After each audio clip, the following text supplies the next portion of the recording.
Without remembering to children, especially those at the other side of the world. There is no time and space between us. There is only this present moment, and we are one. On diary entry number 1103, the quintessence of love, sacrifice, and suffering. Truth wears a crown of thorns. Prayer involves the intellect, the will, and the emotions.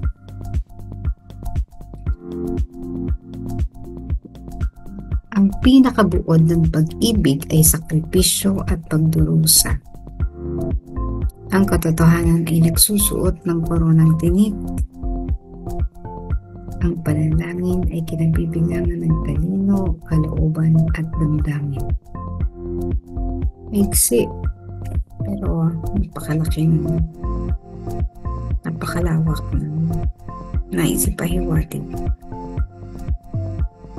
So, tatlong bagay ito: pag-ibig, love, katotohanan, truth, prayer, panalangin. Love, truth, prayer. Pinagsama-sama ni Faustina ang tatlong three thoughts na ito, in one entry.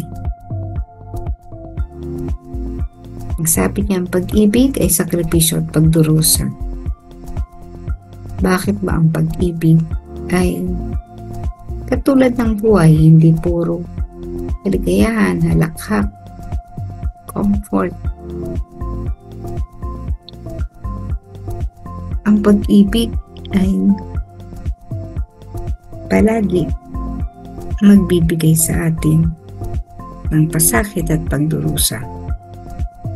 Walang dumaan sa pag-ibig na nagtapos o dumaan nang hindi man lamang nakakaranas ng sakit at pag-ibig. Especially if love is very true, real. Kapag totoong iyong pag-ibig, alam mo na darating ang pagkakataon, kahit hindi mo alam, it is natural. Kada ng panahon, pagkakataon na magagalit. Pagkatapos ang dapat gawin, syempre ang dapat magbati muna, no? Magpatawaran. Anyone who loves will always experience sacrifices and suffering. Kasi ang pag-ibig, hindi naman ito makasarili. If a person is selfish, it will not learn how to love. Maaring sasabihin sa una ay nagmahal, no? Pero lalabas at lalabas ang tunay na katangian ng isang taong nagmahal para sa sarili. Kasi iisa lamang ang gustong patunguhan ng kanyang pagmamahal. Gusto niya, susuklian lamang siya na kung ano ang ginawa niya. Pero hindi lagi naman patas ang pag-ibig sa pagitan ng dalawang tao. Hindi pwedeng sabihin, mahal kita, mahal mo ako, at pareho lamang ang degree ng pagmamahal ng dalawang ito sa isa't isa. There will always be one which is higher in terms of love. That love is greater than the other.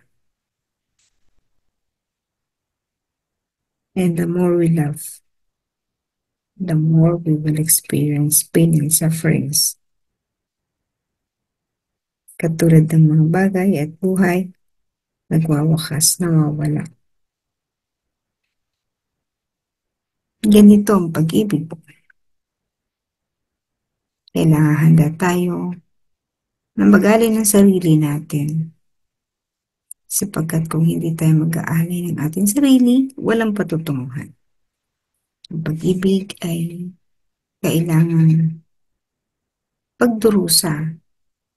Bakit ba nga ba hindi pwedeng na lang happy and they live happily ever after. Walang ganun eh, no? Sa kahit sa ano na lang meron yan sa mga kwento.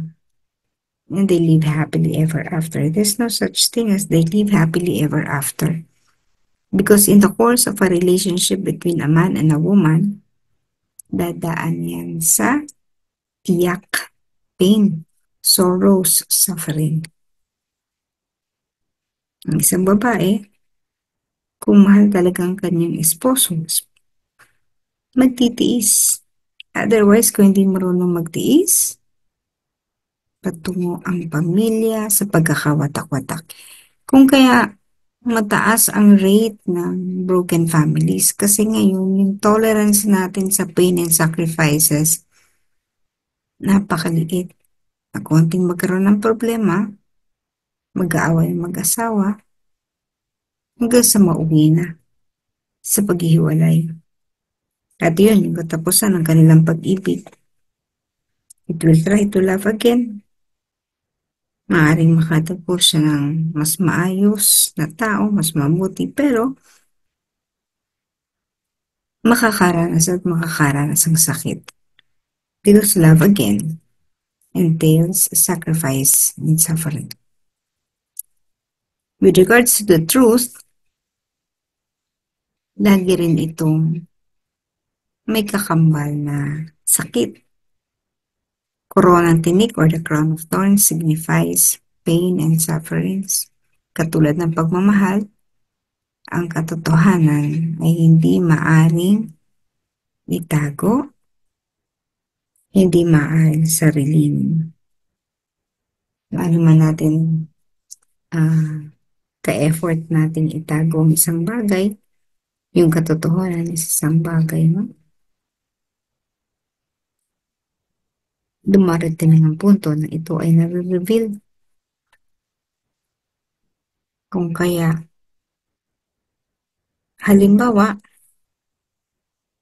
ang pag-amin sa isang bagay na alam mo naman kahit hindi mo sinasadya namin mo ikaw nagkamali, ikaw ang may kasalanan, may kapalit agad ng pagkaparusahan mo. Pero ang matindi kapag sinabi mo ang katotohanan at hindi naniwala ang mga tao, laging ganun yan. Yan yung reality lagi. When we say the truth, no one will believe us. Lalong-lalo na kung magsasabi ng katotohanan ng isang ordinaryong tao lamang. Bias.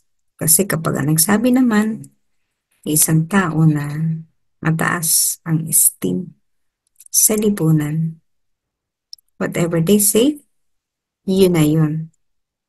Yun na yung katotohanan. Pero makikita naman natin, hindi naman yun ang katotohanan. So distorted truth yun. Because if they really would like to tell the truth, they will have to undergo pain and suffering. I-ridicule ng isang taong nagsasalita, nagbabahagi ng katotohanan.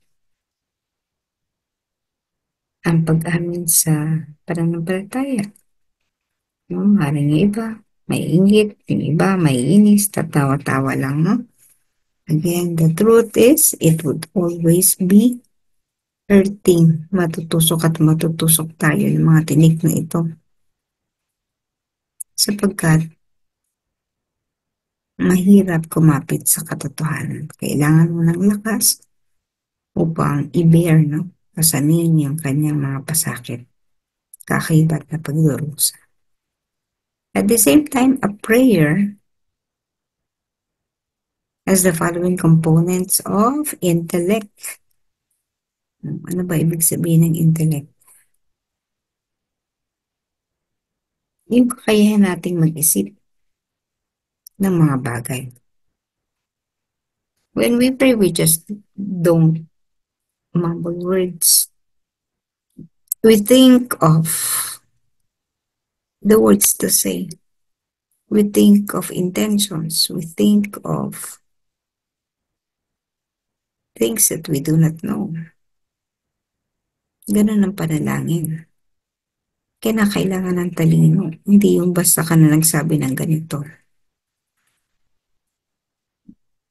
Ngayon, ang panalangin ay mayroon ding, tingnan nga natin yung English na will.